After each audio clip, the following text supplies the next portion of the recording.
بہن کی شادی کو 6 سال ہو گئے ہیں۔ میں کبھی اس کے گھر نہیں گیا۔ عید، شب برات کبھی بھی ابو یا امی جاتے ہیں۔ میری بیوی ایک دن مجھے کہنے لگی کہ آپ کی بہن جب بھی آتی ہے اس کے بچے گھر کا حال بگاڑ کر رکھ دیتے ہیں، خرچ ڈبل ہو جاتا ہے، اور تمہاری ماں ہم سے چھپ چھپا کر کبھی اس کو صابن کی پیٹی دے دیتی ہے، کبھی کپڑے، کبھی سرف کے ڈبے، اور کبھی کبھی تو چاول کا تھیلا بھر دیتی ہیں۔ اپنی ماں کو بولو یہ ہمارا گھر ہے، کوئی خیرات خانہ نہیں۔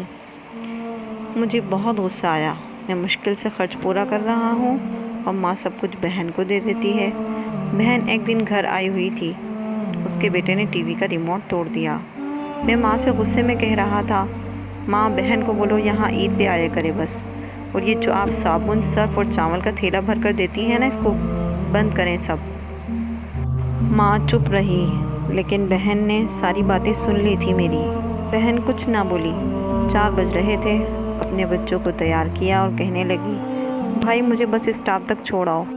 میں نے جھوٹے منہ کہا، رہ لیتی کچھ دن، لیکن وہ مسکرائی، نہیں بھائی، بچوں کی چھٹیاں ختم ہونے والی ہیں۔ پھر جب ہم دونوں بھائیوں میں زمین کا بٹوارا ہو رہا تھا تو میں نے صاف انکار کیا کہ بھائی میں اپنی زمین سے بہن کو حصہ نہیں دوں گا۔ بہن سامنے بیٹھی تھی، وہ خاموش تھی، کچھ نہ بولی۔ ماں نے کہا، بیٹی کا بھی حق بنتا ہے، لیکن میں نے گالی دے کر کہا کہ کچھ بھی ہو جائے میں بہن کو حصہ بالکل نہیں دوں گا۔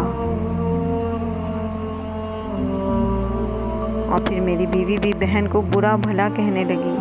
وہ بیچاری خاموش تھی۔ بڑا بھائی علیحدہ ہو گیا۔ کچھ وقت کے بعد میرے بڑے بیٹے کو ٹی بی ہو گئی۔ میرے پاس اس کا علاج کروانے کے پیسے نہیں تھے، بہت پریشان تھا میں، قرض بھی لے لیا تھا لاکھوں روپے۔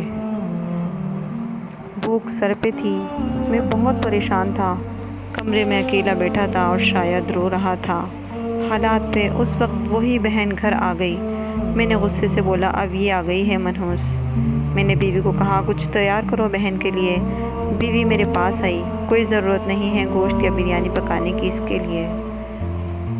پھر 1 گھنٹے بعد وہ میرے پاس آئی، بھائی پریشان ہو؟ بہن نے میرے سر پہ ہاتھ پھیرا، بڑی بہن ہوں تمہاری، گود میں کھیلتے رہے ہو، اب دیکھو مجھ سے بھی بڑے لگتے ہو۔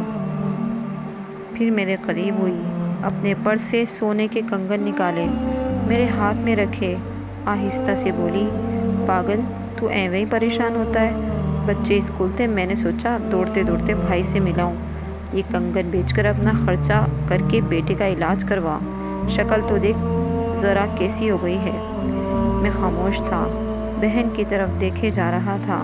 وہ آہستہ سے بولی، کسی کو نہ بتانا کنگن کے بارے میں، تم کو میری قسم ہے۔ میرے ماتھے پہ بوسہ کیا اور 1000 دے دیا جو 150 کے نوٹ تھے، شاید اس کی جمع پونجی تھی، میری جیب میں ڈال کر بولی، بچوں کو گوشت لا دینا، پریشان نہ ہوا کر۔ وہ جلدی سے جانے لگی۔ اس کے پیروں کی طرف میں نے دیکھا، ٹوٹی ہوئی جوتی پہنی تھی، پرانا سا دوپٹہ اوڑھا ہوا تھا، جب بھی آتی تھی وہی دوپٹہ اوڑھ کر آتی۔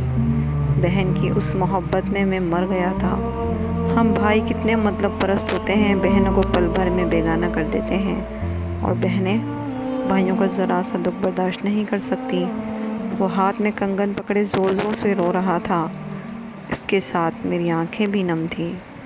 اپنے گھر میں خدا جانے کتنے دکھ سہ رہی ہوتی ہیں، کچھ لمحے بہنوں کے پاس بیٹھ کر حال پوچھ لیا کریں، شاید کہ ان کے چہروں پر کچھ لمحے کے لیے ایک سکون آ جائے۔